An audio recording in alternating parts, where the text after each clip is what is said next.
What's good? It's Casper. Today's video, I'm talking about the 6th episode of season 2 of Tulsa King. 6th episode of season 2 of Tulsa King is called Navigator. 38 minutes, directed by David Semel. David Semel is back for the 6th episode. He directed the 5th episode. So we're in the 6th episode, kind of in the middle of the season right now. There's a few episodes left, and the fact that there is a few episodes left, I hope one, they add more, and second, the direction of just how the season is flowing is very unique and very interesting as well, because with this Tulsa King second season, they're doing as much as mind-to-mind personal beef type of perspective. One thing that I noticed as well, just being on this 6th episode, is very rare have we seen a gun. Very rare have we seen a shootout. A lot of stuff that we saw in the first season, we're not going that type of direction. Oh, let's go with a shootout to make this second season pop. That doesn't downgrade this season at all. This season, with a lot of stuff going on, especially knowing these characters are literally established in this TV show, a lot is happening with personal lives that I feel like from a viewer,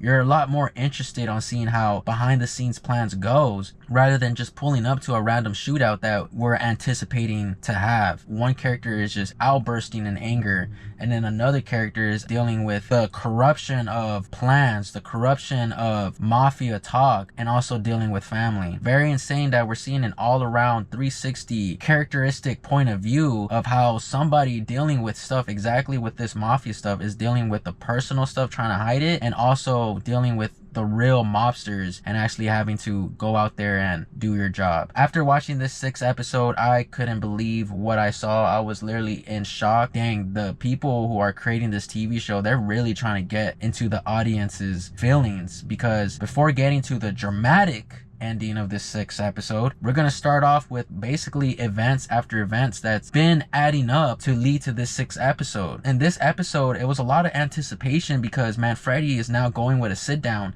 to deal with Bill and also Chicky as well. And we do get a little bit more of how Manfredi's group is dealing with that out of nowhere ambush from Cow Thresher. Good progression of the lines. Really enjoying the fact that Bodhi is having a lot more screen time and explaining to the audience. He's just literally here and trying to make moves happen, but it's just he just gets caught up in Manfredi's shenanigans and gets caught up in Manfredi's dirty work. And that's the funny side from this TV show right now, is the fact that Bodhi is the nerd of everything right now, and also still getting beat up and still drawing blood. That's crazy. He's like the only character from Manfredi's side that actually is shedding blood, so that's pretty insane. We're seeing Chicky and Vince going to the airport to meet with the other capo bosses, Manfredi and Bill, in Atlanta. We're seeing more how Manfredi found out that that ambush is from Cow Thresher, and we're seeing a lot of anticipation grow, especially seeing how eager and how pretty much pissed off Manfredi is at Cow Thresher. We're seeing a lot of stuff about to get on the build-up stages, with a lot of stuff already building up. So in this episode, we're seeing Chicky and Vince fly to Atlanta. Vince is one of those people in Chicky's group that knows about what Chicky has been doing, and Chicky has no idea. Long story short, we're seeing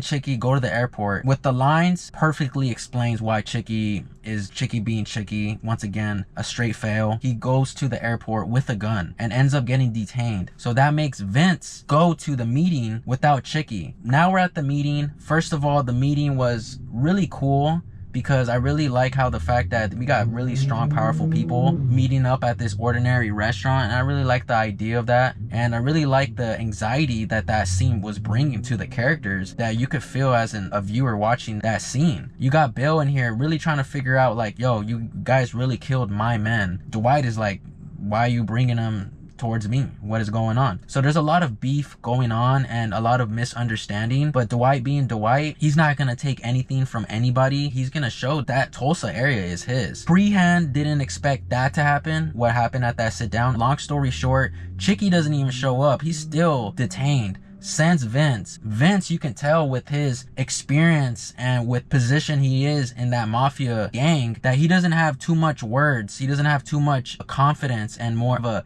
a direction of like putting your foot down and saying, no, we're gonna get this. low-key Vince got ran over. Nothing is going towards New York side. All the business and all the talk and all the making sure we're both on the same page was basically between Dwight and Bill. So that's pretty insane now that Manfredi, with his slick words and his good thinking and just knowing like, hey, I don't want no trouble in the future, preparing himself with a very good offer. And Bill being Bill is like, this is Manfredi, this is the general, so I can't really fight that much. Good acting between all of them in that table. You can see the level of power, the level of respect every actor's character has. So good placement, good camera work on that scene. I really enjoyed it. Chicky is pissed off right now. Chicky got nothing in return.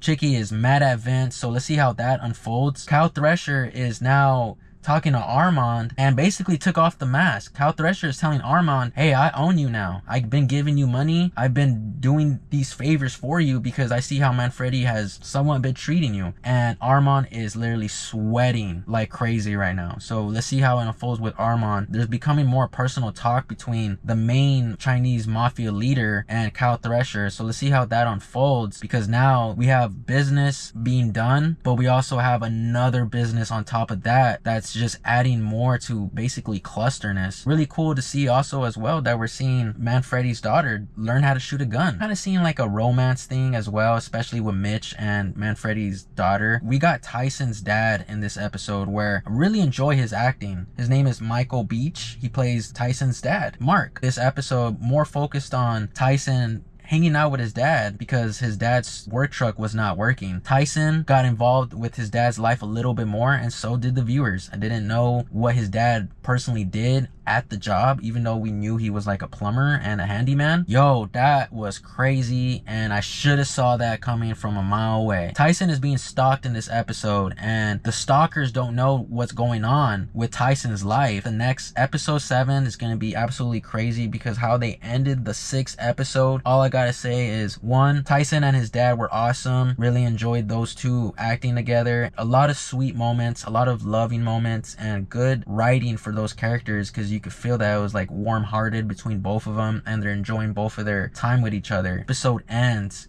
with Tyson giving his dad the Navigator, because Tyson's dad has been putting a lot of work, helps the community out. The community loves his dad. Tyson ends up giving the Navigator. Very insane that this episode is called Navigator, but gives the Navigator to his pops. Pops goes into the car. Absolutely mafia. Absolutely go straight for the kill. Absolutely like, bro, this is why you can't deal with mafia people sometimes, because this is gonna happen. They're dealing with personal family stuff. Tyson and his dad are walking to the car. Tyson saying bye to his dad to go to work. Tyson's dad's first day in that Navigator, right when he turns that ignition on. Oh man, basically Tyson's dad is in the explosion of the Navigator, and it gives me goosebumps right now too to think about it. Really good progression on that build-up, where it's just left you like, oh my gosh, bro, like you felt that. So that's what I mean about, we haven't seen too much guns or any shootouts or any crazy stuff that involve with weapons, but look at that. At the end of the episode, out of nowhere, just brought us this shocker. This jack-in-the-box literally just came out of nowhere, surprised me. I was like, whoa, there's no way that they went this direction. I couldn't even imagine pulling that out of a hat or anything. I couldn't even think about trying to do stuff like that. The crime, the drama is in this episode without the guns. And this is why this Mafia TV show, it's in its own little world because of moments like that. Very unexpected. This episode was definitely showing the audience, hey,